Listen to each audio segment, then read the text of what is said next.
Hey guys, we're here with 100% Math and Science, and we're back with another video. Today we look at charge, current, and voltage, understanding and calculating them. So let's get into it. Okay, so let's start by getting familiar with a few terms. So charge, which is represented as Q and is measured in coulombs, which 1 coulomb represents 6.25 times 10 to the power of 18 electrons, so a very large number of electrons. Next is current, which is an I, represented as an I, and that's measured in amperes, or as commonly known as amps, which is A is the symbol. Next, voltage, which is a V, it's measured in volts, and which the symbol is a V. Energy, its symbol is E, and it's measured in joules, which is represented by a J. And finally, resistance. We'll explain what each of these terms means in a second. Resistance, which is measured in ohms, which has a funky symbol, somewhat like that one. And yeah, that's what it is. So for each one of these charges, I'll give a brief explanation of each, and then we'll get into some of the important formulas.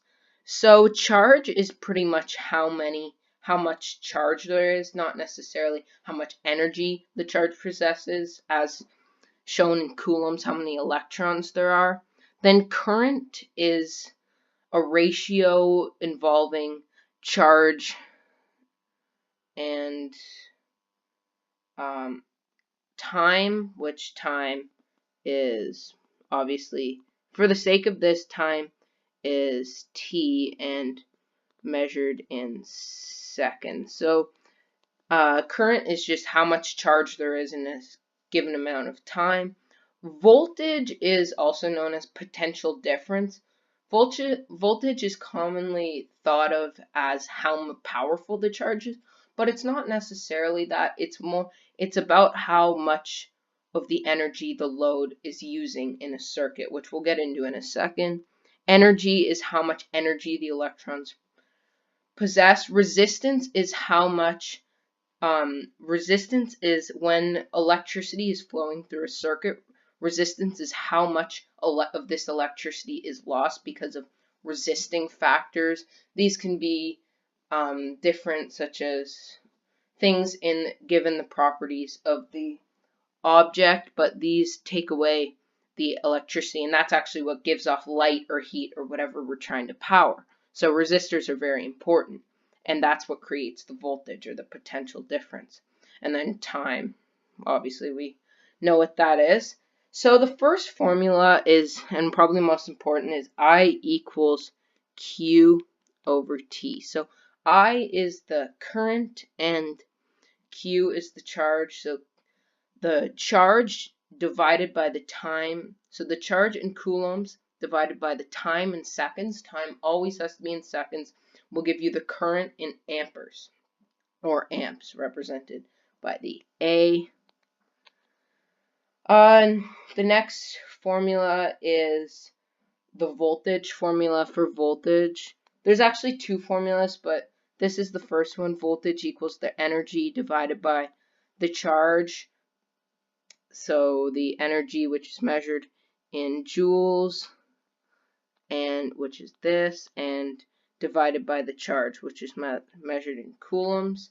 And there's another formula for voltage, the more commonly known one, which is voltage equals current, which is I, times R, which is resistance, because that's how much current there is, the current, times how much the resistance is, because the resistance is what creates the potential difference. So if this is the outlet in a circuit, this is the electricity starts flowing, then this is the circuit, and then say this is the end of the circuit, then the resistance is taking away this electricity that's flowing through, And that's why when you multiply it, when you're factoring in the resistance, that's how you get, say, if it's a high voltage, a high amount of electricity, and because of the resisting factors throughout the circuit here, you'll get a low amount, which would mean a high voltage. So those are the important formulas. For watching another video with 100% math and science. If you have any questions about this topic, charge, current, and voltage, or any other topics, or if you want to see any new content, leave in the comments below. Like and subscribe. 100% math and science.